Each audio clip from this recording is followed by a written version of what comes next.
Class 9 chapter 6 है आपका tissue. इसमें जो पोर्शन करेंगे एनिमल टिश्यू, तो इसे एनसीईआरटी से नहीं कर रहे हैं, अलग बुक से कर रहे हैं, थोड़ा डायरेक्ट नोट्स की फॉर्मेट में। एनिमल टिश्यू के 4 मेन टाइप है, जिसमें से सबसे पहला आता है एपिथेलियल टिश्यू। एपिथेलियल टिश्यू क्या है? Cover the outer and internal surface. Actually ये सरफेस को कवर करता है। जैसे हमारी बॉडी के आउटर सरफेस को मान लें हम, तो एपिथेलियल टिश्यू बॉडी के अंदर जो ऑर्गन है उनका सरफेस, अंदर से बाहर से हर तरफ से, outer and internal surface of various body organs, हमारे बॉडी ऑर्गन्स के बाहर और अंदर से हर सरफेस को कवर करने वाले टिश्यू को एपिथेलियल टिश्यू कहते हैं। ठीक है ना? तो कितने टाइप है एनिमल टिश्यू के? 4 टाइप। पहला टाइप एपिथेलियल टिश्यू क्या करता है? कवर करता है किसको? बॉडी ऑर्गन्स के इंटरनल एंड आउटर सरफेसेस को। डिपेंडिंग अपॉन द फंक्शंस के अकॉर्डिंग एपिथेलियल टिश्यू को बहुत सारे टाइप्स में बांट दिया हमने, डिवाइड कर दिया है। एनसीईआरटी में आप देखोगे अलग अलग फिगर बनाए हुए एपिथेलियल टिश्यू में। एक स्क्वैमस एपिथेलियम, कोल्यूमिनार एपिथेलियम, कॉलम जैसा, स्क्वायरमस मतलब ये स्क्वायर जैसा सा, फ्लैट सा, क्यूबॉइडल, फिगर में देखो क्यूब जैसा, सीलिएटेड कोल्यूमिनार यानी कॉलम भी है और कॉलम के ऊपर ये जो डार्क डार्क है ना, एक्चुअली सीलिया है, ऐसे फिंगर लाइक प्रोजेक्शन, ऐसे फिंगर लाइक नजदीक नजदीक है इसलिए ऐसे पूरा डार्क हो गया है। और दूसरा ग्रैंडुलर एपिथेलियम। तो ये 5 अलग अलग टाइप हो गए किसके? एपिथेलियम टिश्यू के, अकॉर्डिंग टू देयर फंक्शन। इन्हें हम अलग से पढ़ेंगे, इनके फंक्शंस की details. Muscle tissue, muscles of various body parts are made up of elongated cells. लंबी लंबी सेल्स होती हैं, स्पेशल सेल्स होती है जो मसल्स बनाती हैं हमारी बॉडी के अंदर, इन्हें मसल फाइबर कहेंगे हम। Movement of various body parts are due to muscles. हमारे जो बॉडी पार्ट्स मूव करते हैं, किस वजह से मूव करते हैं? मसल्स की वजह से मूव करते हैं। कैसे? मसल्स जो है हमारी बोन्स को खींचती हैं। ये देखो फिंगर है, यहाँ फिंगर में बोन है छोटी छोटी और आपस में मसल से कनेक्ट हैं। ब्रेन से जब मैसेज मिलेगा तो मसल स्ट्रेच हो जाएंगी और मसल कॉन्ट्रैक्ट हो जाएंगी। जब कॉन्ट्रैक्ट होंगी तो दोनों हड्डियों को ऐसे खींच लेंगे, और जब एक्सपेंड करेंगे तो ऐसे दूर हो जाएंगी और ये खुल जाएगी फिंगर। तो ये मसल्स की मूवमेंट से ही हमारे बॉडी पार्ट्स की मूवमेंट जो है वो पॉसिबल है। मसल फाइबर के 3 टाइप्स हैं। पहला स्ट्रेटेड मसल्स, जिन्हें स्केलेटल मसल भी कहते हैं, वॉलेंट्री मसल्स। स्केलेटल हमारी हड्डियों से कनेक्टेड है ये, हमारा वॉलेंट्री हमारी इच्छा के अकॉर्डिंग ये अपनी शेप चेंज कर लेते हैं, जिसकी वजह से मूव करते हैं। These muscles attach to bone and work according to our conscious will. हमारी इच्छा के अकॉर्डिंग ये काम करती हैं। Hence also known as skeletal or voluntary muscles. The cell of these muscles are elongated, cylindrical, जैसे ऊपर डायग्राम में दिखाया हुआ है, unbranched, straight सीधी है, ब्रांच नहीं है इनके, non tapering, showing dark and light band, dark and light bands बने हुए हैं, and contain many nuclei situated toward the periphery of muscle fiber. Muscle fibre के चारों तरफ ये बहुत सारे न्यूक्लियाई हैं, तो ये इसकी प्रॉपर्टीज दे दी हैं किसकी? स्केलेटल मसल्स की। सेकंड है अनस्ट्रेटेड मसल्स, ये तो स्ट्रेटेड थी, अब unstriated.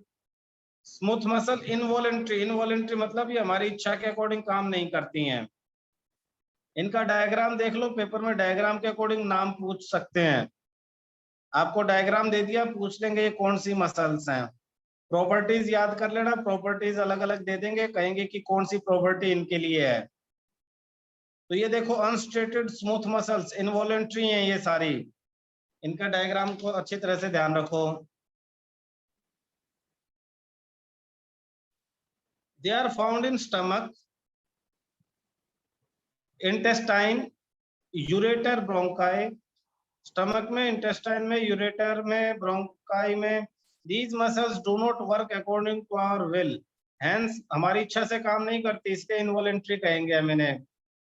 Since they do not have dark and light band, they are also called smooth muscles. इसमें डार्क एंड लाइट बैंड नहीं है, इसलिए स्मूथ मसल्स कहते हैं हम इसे। Muscle cells are tapering at both end with the single muscle at the centre. आप देखोगे दोनों एंड से ये दूसरी मसल्स के नीचे दबी हुई हैं, थिन है, बीच में से थिक है, तो उसको लिखा tapering. Third cardiac muscle, cardiac मतलब हार्ट की मसल्स, हमारे दिल की जो मसल्स उन्हें कार्डिक मसल्स कहेंगे।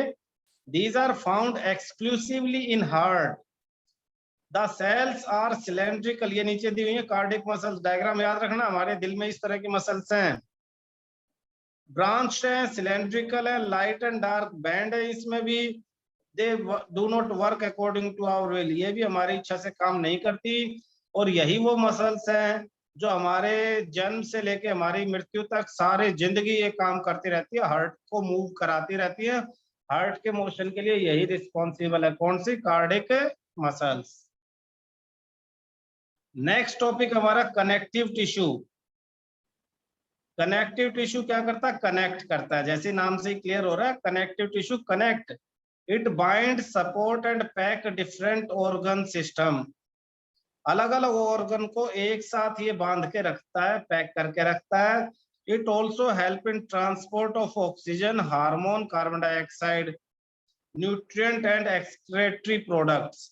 इन सब चीजों को ये ट्रांसपोर्ट करने के लिए भी यूज होगा। This tissue is composed of matrix and cell distributed in matrix. इस टिश्यू में एक मैट्रिक्स है, सेल्स हैं जो मैट्रिक्स के अंदर डिस्ट्रीब्यूटेड है। Matrix is solid in bone. Connective tissue का एक एग्जांपल है बोन। बोन के अंदर जो मैट्रिक्स है वो सॉलिड है। कनेक्टिव टिश्यू का दूसरा एग्जांपल है कार्टिलेज, इसके अंदर मैट्रिक्स सेमी सॉलिड है। और इसका तीसरा एग्जांपल है ब्लड। तो कनेक्टिव टिश्यू के तीन एग्जांपल हो गए, ध्यान देना। पहला बोन्स, दूसरा कार्टिलेज, और तीसरा ब्लड। तो कनेक्टिव टिश्यू बोन, कार्टिलेज और blood. Various example of connective tissue are bone, cartilage, blood. इन तीनों के मैट्रिक्स के बारे में बता दिया। इसके अलावा tendons, ligament and adipose tissue, ये तीन एग्जांपल और है। टेंडन्स,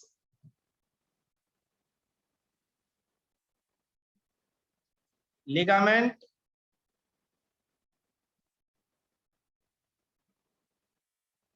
और आपका सिक्स्थ है एडिपोज टिश्यू।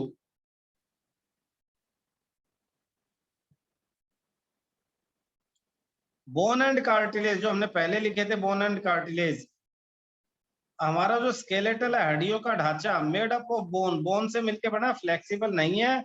और कार्टिलेज फ्लेक्सिबल है। बोन जो है वो हार्ड है, क्यों? क्योंकि कैल्शियम मैट्रिक्स के ऊपर डिपॉजिट है। Bone cells are known as osteocytes. Bone की सेल को ओस्टियोसाइट्स कहेंगे। They have haversian canal which contain blood vessels, और इनके अंदर रास्ते हैं, कैनाल्स हैं, जिनमें से ब्लड पास होता है। एंड नर्व फाइबर पास होंगे, नर्व जो मैसेज ले जाते हैं ब्रेन तक और ब्रेन का मैसेज लेके आते हैं। On the contrary, cell of cartilage are known as chondrocytes. Cartilage के सेल को क्या कहेंगे? Chondrocytes. And the matrix is not solid but flexible. Example of cartilage, ear, हमारे कान के जो पिन्ना बाहर का दिख रहा है, नोज की टिप है। Some fishes have whole skeletal made up of cartilage, कुछ मछलियों में पूरा skeletal cartilage का मिलकर बना, उनमें बोन होती ही नहीं। Example shark. तो ये हमारे नाक, कान, इनके ऊपर का हिस्सा कार्टिलेज से मिलके बना है। कार्टिलेज फ्लेक्सिबल है, इसकी सेल्स को कॉन्ड्रोसाइट्स कहेंगे। ठीक है।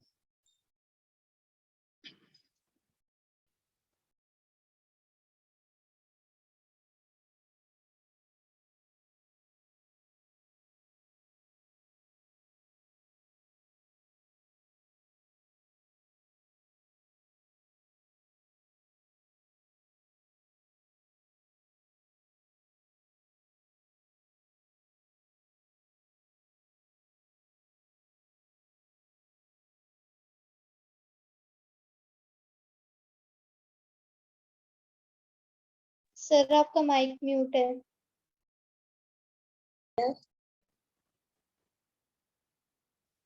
Tendon and ligament, tendon strong है और ये मसल्स को बोन से कनेक्ट करते हैं, जबकि लिगामेंट इलास्टिक है, रबड़ की तरह है और ये बोन को बोन से कनेक्ट करते हैं।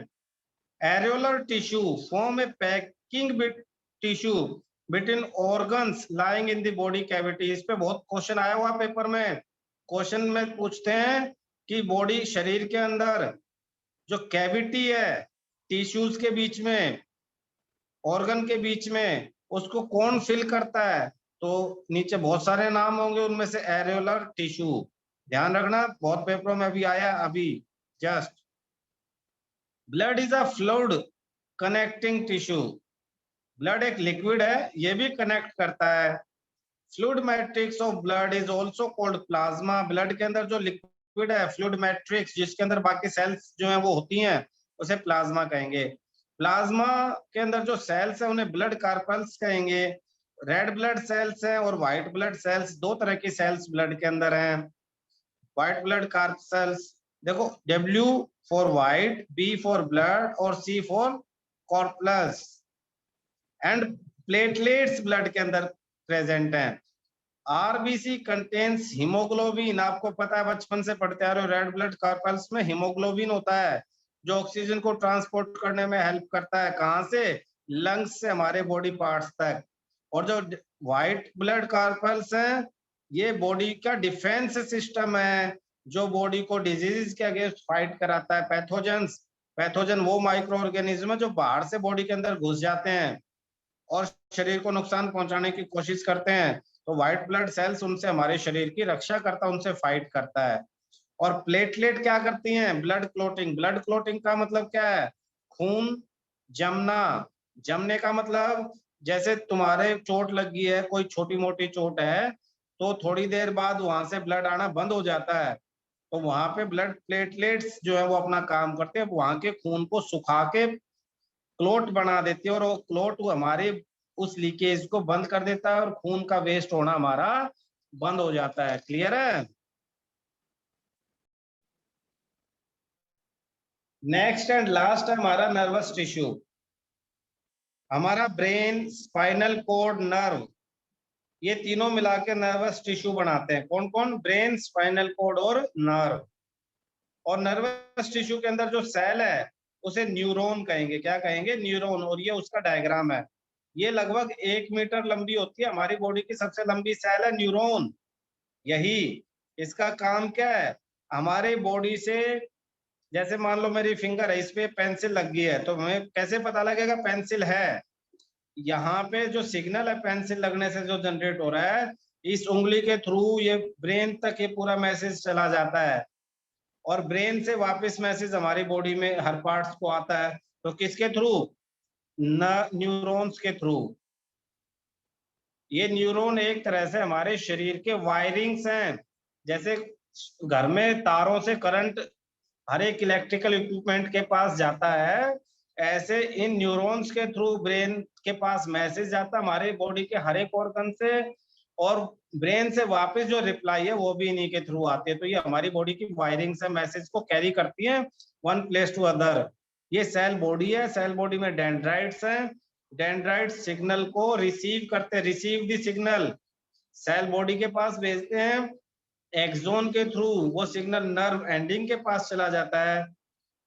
यहाँ वो सिग्नल केमिकल सिग्नल में कन्वर्ट हो जाता है। केमिकल सिग्नल इस गैप को क्रॉस करती है, नेक्स्ट न्यूरॉन तक सिग्नल पहुंचता है और फिर प्रोसीजर इसी तरह चलता है जब तक मैसेज ब्रेन तक नहीं पहुंच जाता। क्लियर है यहाँ तक?